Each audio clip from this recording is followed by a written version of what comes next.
It won't let me share. Oh, let me give you the power.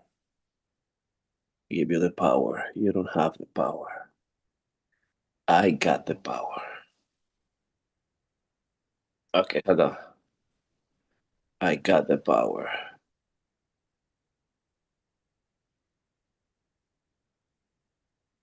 You got the power now. Cool. Thank you. We're streaming live in YouTube. Yep.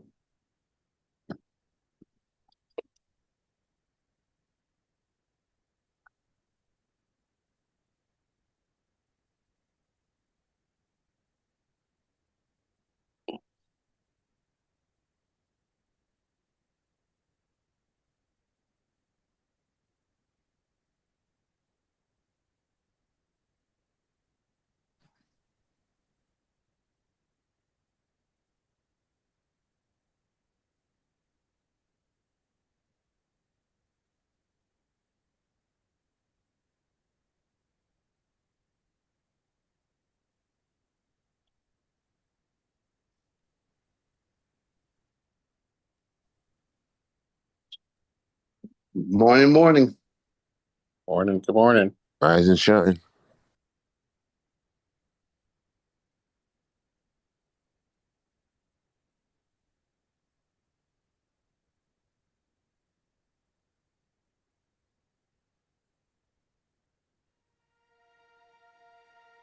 It's time to return to yourself with kindness. Begin with a breath of care. Hand on your heart. And for yourself, inhale some tenderness. And exhale judgment. And just be.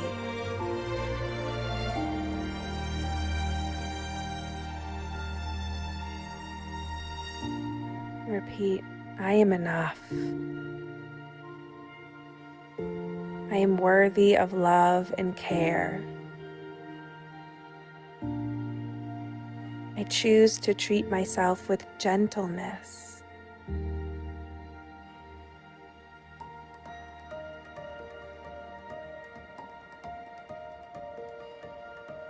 And imagine you're looking at yourself, seeing your own eyes looking back at you with compassion. See the you that is standing here now and all of the past yous that you've been in this lifetime, all embraced with love. Every bit of you, every stage of you, every part of you, accepted, forgiven, cared for, loved. And take one arm, wrap it around your body, take the other arm, wrap it around, and embrace yourself. Rocking gently, breathing into your back and softening.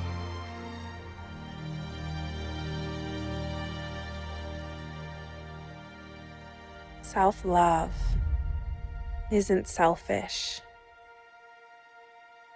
It's your foundation for everything. So feel your arms around yourself. Take an inhale and an exhale. And give yourself one last squeeze. As you open your eyes and get ready to write. And write, what would it look like to love yourself just a little more today? What would that look like for you? Maybe it's something you do for yourself, or something you wouldn't do for today, or a kind way you could speak to yourself, or a way you could approach yourself with tenderness. What what would it look like to love yourself just a little more today?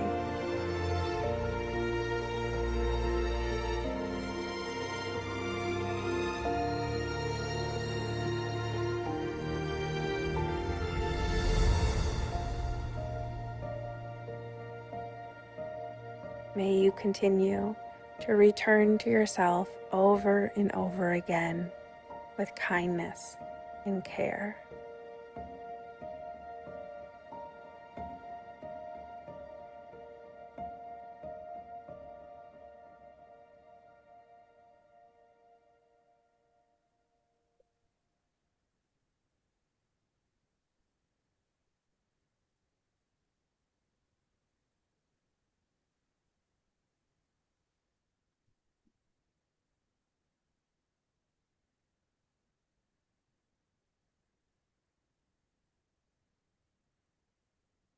Good morning. So thanks to Lucy Osborne. What would it look like to love yourself today?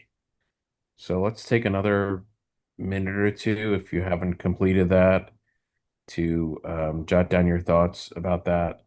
And then let's pick it up in a little bit.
All right, everybody ready? Let's do this. All right. Anybody want to go?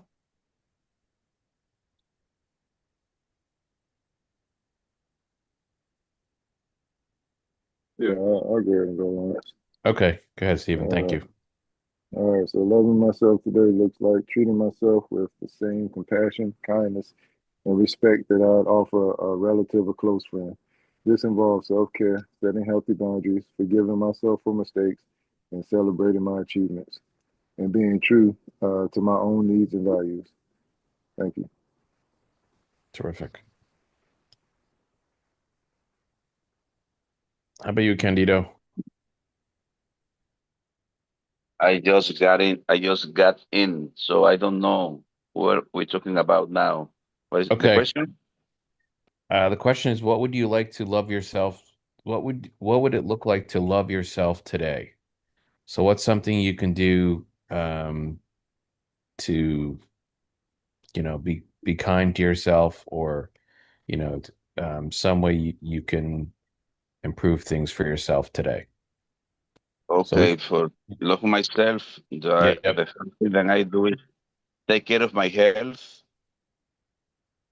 eat healthy, exercise, read every day, meditate, be friendly, pray. That's it. That's a lot. That's good. That's it. Thank you. Appreciate it. How about you, Rosaura? Like candidate, I get in recently, but I know that what I have to do is take care of my of my self-care, drinking water, taking my vitamins, and eating healthy and exercising. That's what I will have to do to love myself today. Take care of my entire body. Thank you.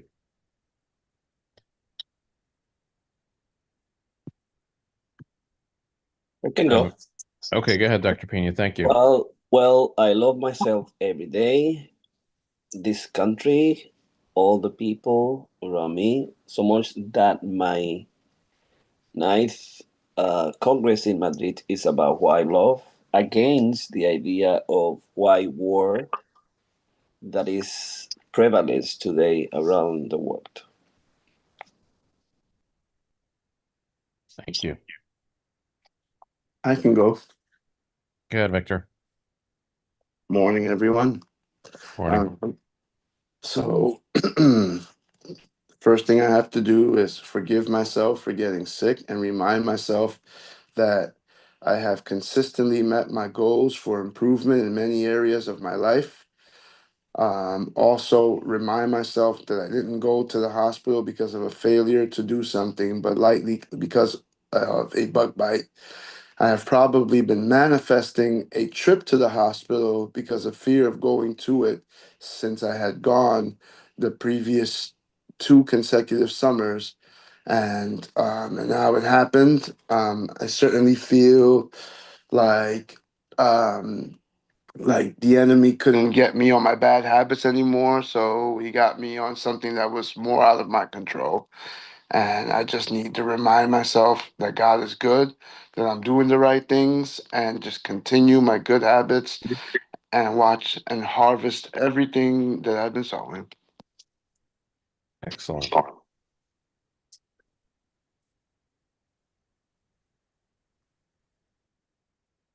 ahead, Gregory.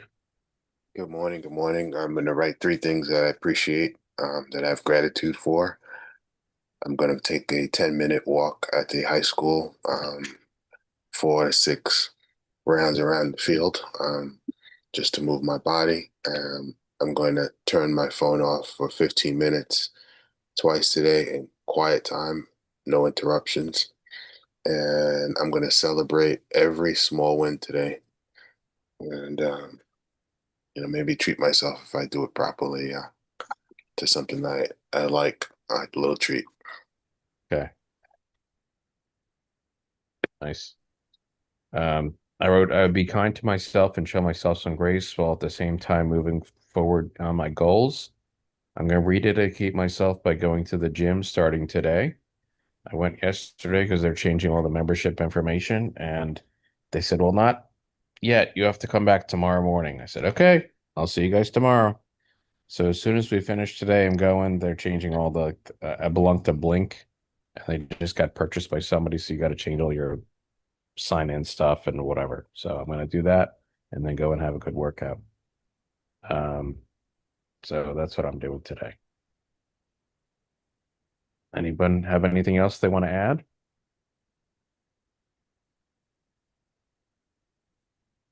Oh, okay. Small group today. Can we go to the book? All right. Here we go.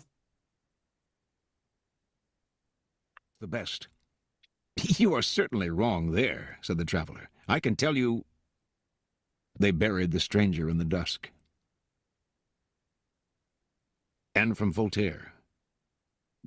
If Machiavelli had had a prince for disciple, the first thing he would have recommended him to do would have been to write a book against Machiavellism.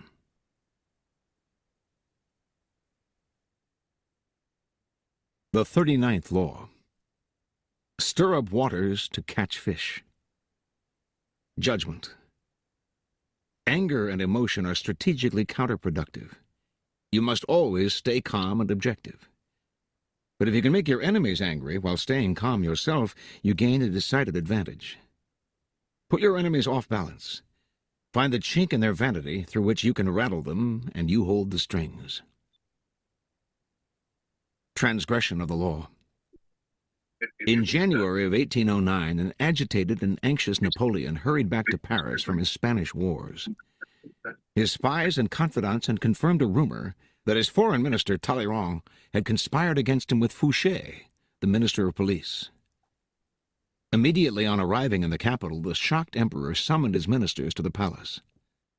Following them into the meeting right after their arrival, he began pacing up and down and started rambling vaguely about plotters working against him, speculators bringing down the stock market, legislators delaying his policies, and his own ministers undermining him.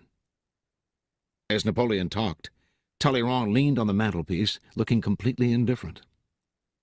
Facing Talleyrand directly, Napoleon announced, "For these ministers, treason has begun when they permit themselves to doubt."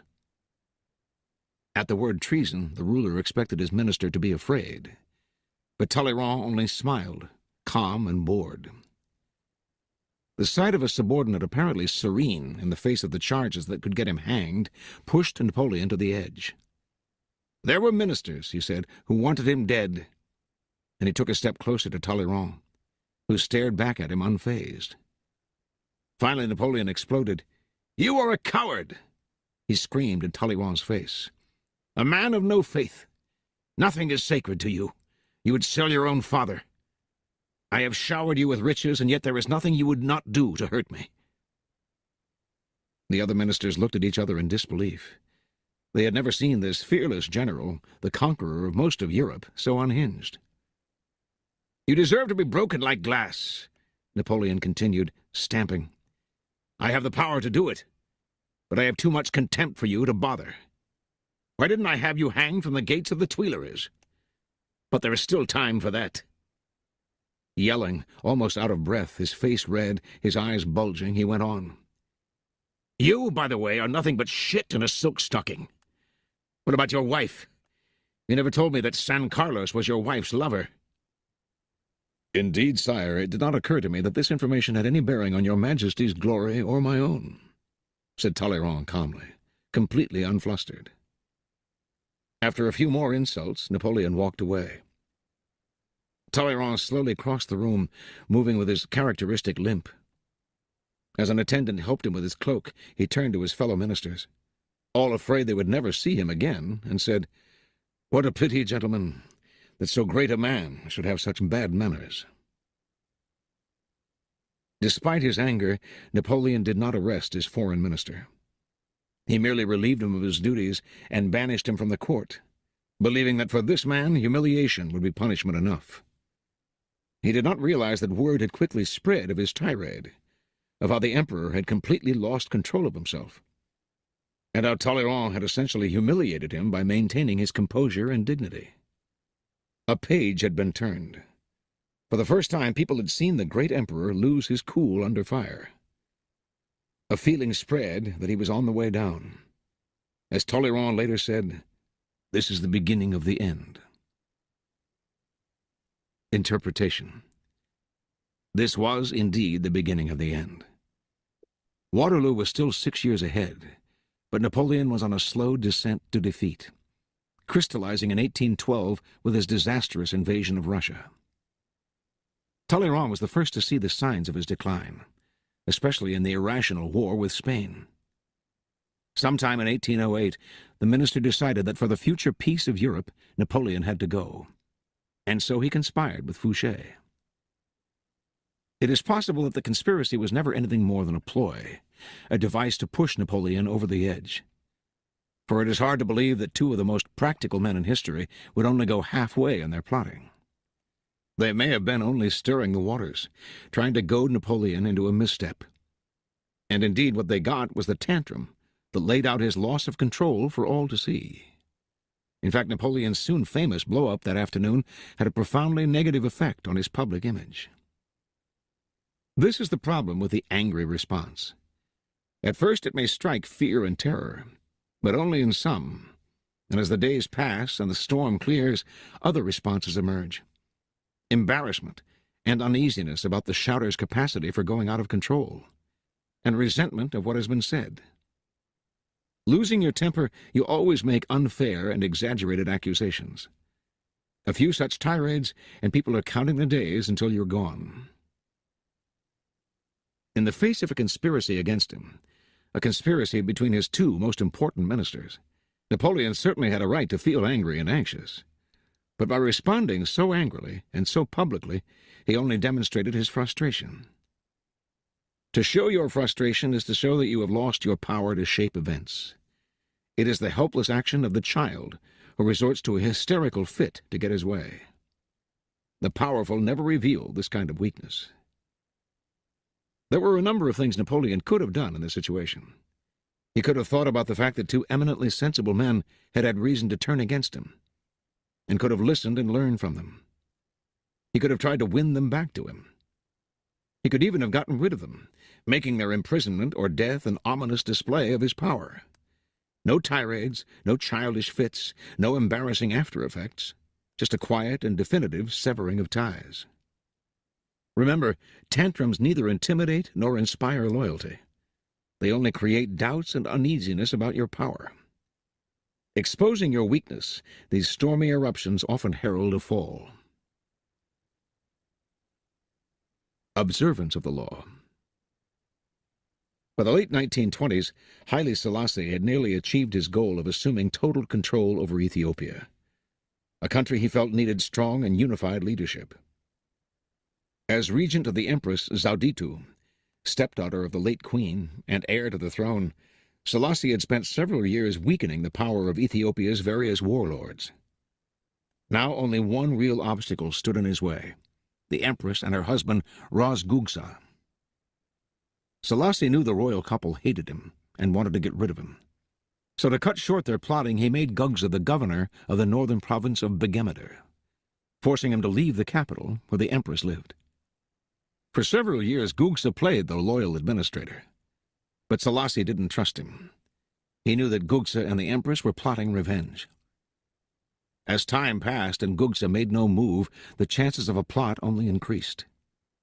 Selassie knew what he had to do: draw Gugsa out, get under his skin, and push him into action before he was ready. For several years, a northern tribe, the Azebu Gala, had been in virtual rebellion against the throne, robbing and pillaging local villages and refusing to pay taxes. Selassie had done nothing to stop them, letting them grow stronger. Finally, in 1929, he ordered Ras Gugsa to lead an army against these disobedient tribesmen. Gugsa agreed, but inwardly he seethed. He had no grudge against the Azebu Gala, and the demand that he fight them hurt his pride. He could not disobey the order, but as he worked to put together an army, he began to spread an ugly rumor that Selassie was in cahoots with the Pope and planned to convert the country to Roman Catholicism and make it a colony of Italy.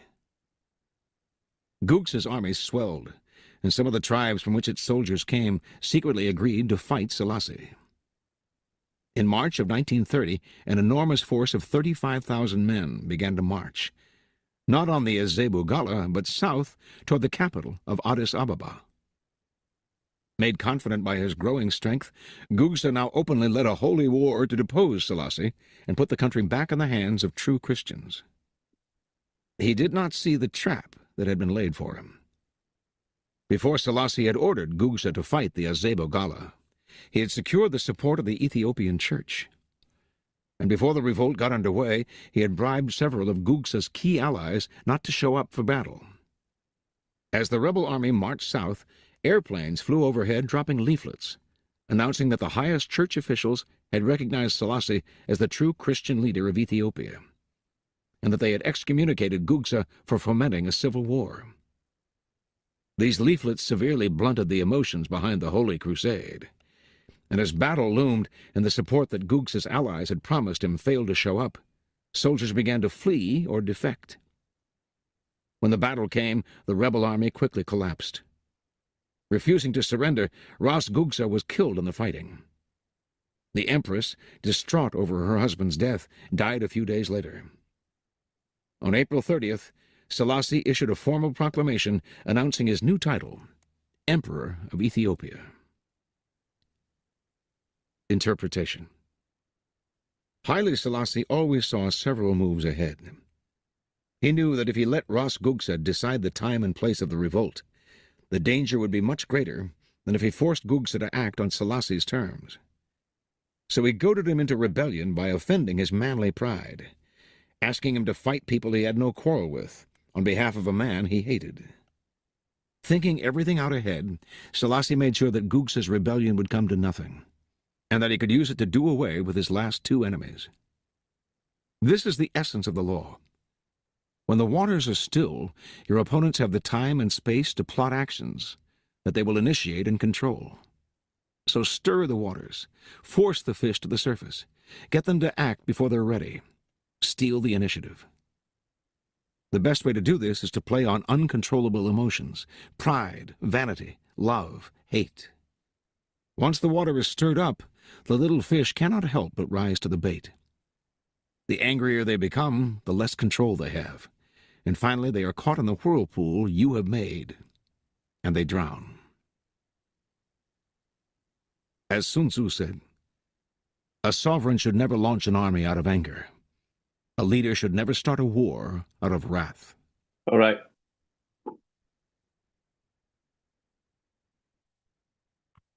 Pride.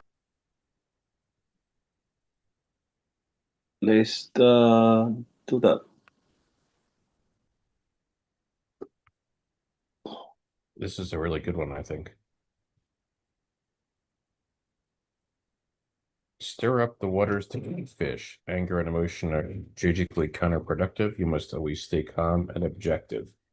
But if you can make your enemies angry while staying calm yourself, you gain a decided advantage. Put your enemies off balance. Find the chink in their vanity through which you can rattle them and hold the strings. So, how do you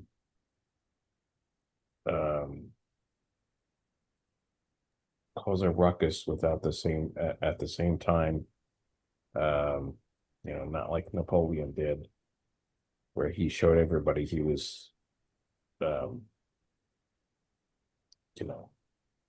frustrated, annoyed at the guy who mentioned before, and just they were like, "Oh, this is the first time we've ever seen Napoleon lose his stuff." Mm. So, any thoughts on that, Gregory? What do you think? Is there a way to do this tactfully, or what do you think? Well, I think this is an amazing art and requires some mastery. But I think that one of the key ingredients that will allow you to be successful is being patient. It's kind of like playing chess or poker. You can't show your hand, but you are planting seeds to get people upset. And it's very easy to react, but you can't react. You just have to keep it going. And when the opportunity exists, you say, "Victor, game over, checkmate." So it's an art, and oftentimes when you get under people's skin, they get under your skin. So being disciplined to me is the hard part. But I love the strategy. I don't like the approach, but I love the strategy of being disciplined and long term, and not being seduced with someone throwing water in your face and then you're going to immediately react. So it's interesting. I'll stop there. Thank you for I'll say sharing. something. I think that this is perfect advice. I think this book was written long before the time that we're living in today. I feel like in today's day, everyone feels that you need to react and respond to everything like on the spot. You get a text message, you feel like you can't respond within 24 hours. You see a social media post or something, and you feel like you just want to be all over it. And I hate to use this term, but like millennials are super guilty of this. Like they, I get like frustrated with my wife sometimes because you hear her phone go ping, and you see her go. You can just see her like, oh, I gotta get, and I'm like, especially if it's like a provoking text or someone said something or you know, and I'm just like, you don't owe them an immediate response. If you want, like, go to your notes and respond there, right? And feel good about responding, and then ask yourself, if this is something that you need to send right this second. And a lot of times what you see will happen, like particularly she's got this thing going with her sister, her sister um um is in a tough place a lot of the time. And sometimes she tries to drag my wife into that. And my wife feels like she needs to respond to my sister whenever she sees. And I'm just like, you go months at a time without hearing from your sister. She sends you a text today. What makes you think you have to respond to her right this second? So it's like, I find that to go back to what I said a few days ago, sometimes our impulse is like we get something that provokes us or makes us angry, and we want to like go and respond and rip a head off. Go ahead, do it. But do it in draft mode with no addressees. Do it on a side note. Do it on a piece of paper. Get that emotion out of the system. Feed your flesh that way, and then be like, all right, does my spirit feel like I need to send this forward, right? And you'll find that a lot of times it's probably better to be patient or to defer or to not send at all. Very wise. Thank you, Victor. I'd agree. Have to think about stuff before you just react, and because I think a lot of people are taking advantage of that fact. They're trying to poke the bear, sort of. They want to get a reaction. So if you be unlike Napoleon, be a little more, patient and not let everyone see how you necessarily feel about something, but just take some time and do what you need to do, and then do it. So you're not coming from a place of anger. That makes a huge difference.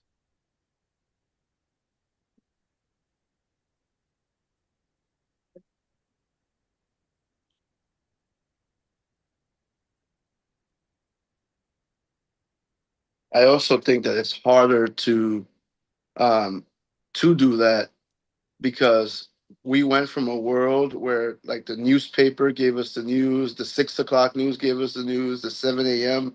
news gave us the news, but now it's like within seconds the earthquake hits over social media. It's all over the news, and it's just hard to ignore information and to be patient because sometimes we feel the pressure of being late to respond or being to know, because it's just there, it's everywhere, close up. Very true.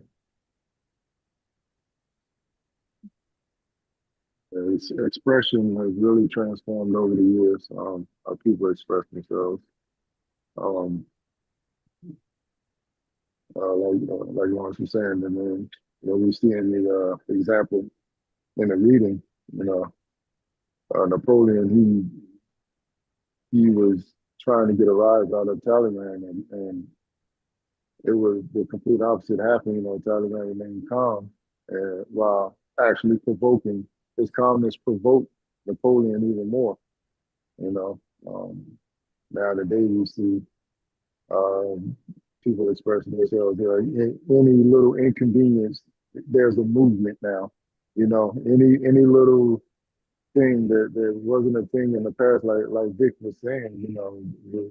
In the times we grew up, you had to have thick skin. So a lot of stuff really didn't bother you. But now today, like you said, some of these millennials, Gen Y, X, Z, you know, any little thing that they feel is an inconvenience to them, or they feel that they have to, work hard towards, or it doesn't suit what they need. There's a movement. There's somebody saying, "Oh, this happened to me. You can't do this. I should be able to do this. I'm entitled to this," and it's become a big mess now. So, it's just the way I see it sometimes. And for the most part, um, I even have to my youngest son, who's 21. He for the most part he was raised really good and everything, but at some point in time, he has those moments where like I'm looking at him like, or I'm speaking to him, I'm like, are you really in tune with what's going on? I mean, like nothing is nothing is supposed to be given to you. Nothing worth having comes easy. So, it's how I see it. Yeah. Thanks for. Yep. Go ahead, Victor. Thank you, Stephen. Yes, sir. Yeah. Well, one of my nephews and nieces recently, he's the one who lives with my mother.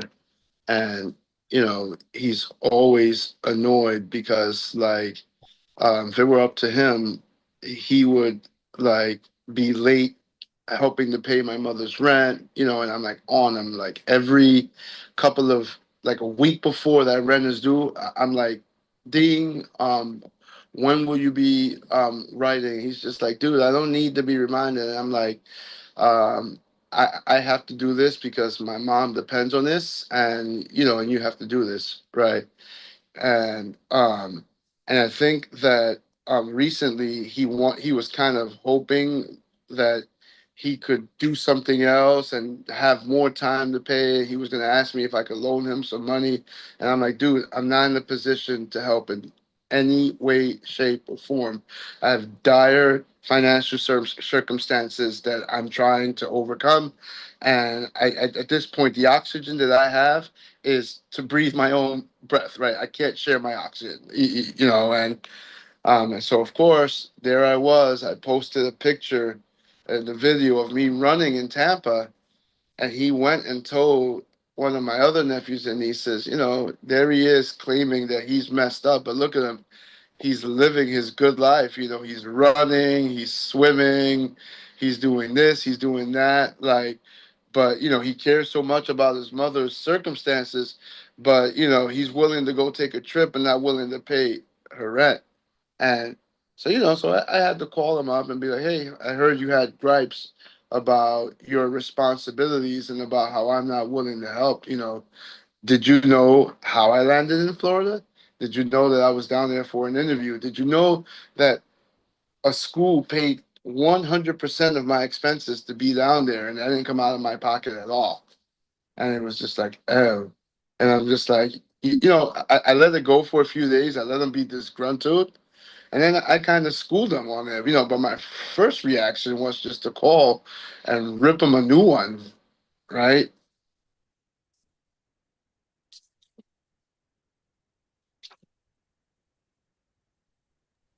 I get it. I mean, I think that's the problem sometimes with social media now is everything's out there. So people see something and make judgments on stuff. So, I mean, I've read a lot of things where people they don't post a lot of stuff because exactly of that. Um, but it's tough if you're like trying to start a business and you're trying to get your name out there and do all these things. Um, there's a very fine line between uh, talking about stuff and having privacy. So it's tough. So I think if you're in the phase where you're still building or working on stuff, a lot of the I follow like a lot of entrepreneurial stuff on Instagram, and a lot of people have said, well, stay quiet, work on the stuff you're working on. Like if you want to get in shape, you don't have to post every day. You go into the gym and do your workout or whatever. You just work on your own stuff. And, you know, you can come back when the time is right or whatever and tell people about it or let people figure out, when they see you and you've changed. I'm like, oh, what's happened? Well, I've been doing this for, 6 months or whatever. You don't have to post every day. You don't have to post at all if you don't want to. Just do the hard part like we're doing and um, work on your own stuff. You don't have to tell the whole world about it every single day. Just the important part is to do your thing and work on it.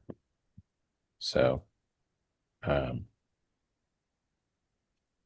I hear that dilemma. I had that dilemma like when I came out of the hospital. I was posting all the stuff that I was doing, and then like somebody on a different post um, posted. I love how people who've been to the gym for 3 days, all of a sudden want to post that they're going to the gym, like I've been doing this like 15 years without stopping, and you don't see me posting every day, Exactly. God, right? And and that kind of like caught me off guard.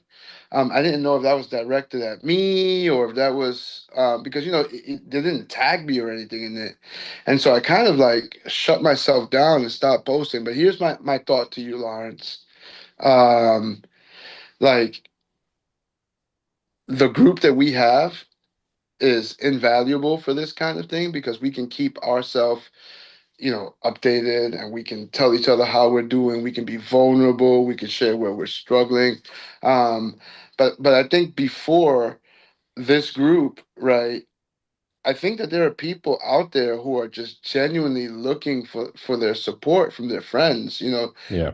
They want the people to encourage them. They're not doing it because they want to be like, wow, look at my guns, or you know and so it's a tough line because there are people who think that some are showing off, and then there are other people who really get it. They'll just be like, go Lawrence, go. Those are the people that love and care for you, and those are the ones who want to see you doing better because they know this is something you wanted to do. But like the people who don't really know you and love you, like it's going to be a mixed bag of the reaction. So I think you just need to be able to weed out the responses from the dodo birds and just accept the motivation from the people who do care and love you, because that's why you really do it. You don't do it to impress the dodo birds. Yeah, if you want some good motivation, watch some clips by David Goggins. So um, I'll see if I can find something later and post it to the chat. You just have to um, be willing. He has a mouth, so if a salty language offends you, then don't listen to it. But I'll put that warning in there. I know he just completed the other day a 200-mile run. This, yeah, 200 miles. Yeah. This is a guy, he did a marathon at one, I think it was a marathon, or it may have been an ultra marathon. I don't know the length of it. I know it was a really long race. His foot broke. He broke his foot somehow in the middle of this race that had happened. And he like taped his foot up and finished the race. So he's a pretty tough dude. Um, but I've watched videos from him. He um, is now retired as a Navy SEAL, but uh, he wanted to become a Navy SEAL so much that he tried three different times before he finally got in. And when he first started, he weighed 300 pounds. So he had to lose over 100 pounds to even get to the point where he could even do that. So he did all that. Yeah, he has a number of books out and stuff like that. The one that I guess one of the ones that's more famous is called "You Can't Hurt Me." Um, I don't know if he co-wrote it with him, but he lived with Jesse Itzler. He's another guy who um, he's done all sorts of stuff. He has his company now is called the All Day Running Company. His wife is the founder of Spanx. So between the three of them, if you need some motivation, I'll put some different videos on from all of them. I'll post those to the group today. But if you can't get motivated after listening to three different folks that are them, then but they've all been through some really tough stuff, especially David Goggins, all the stuff that he went through in his life.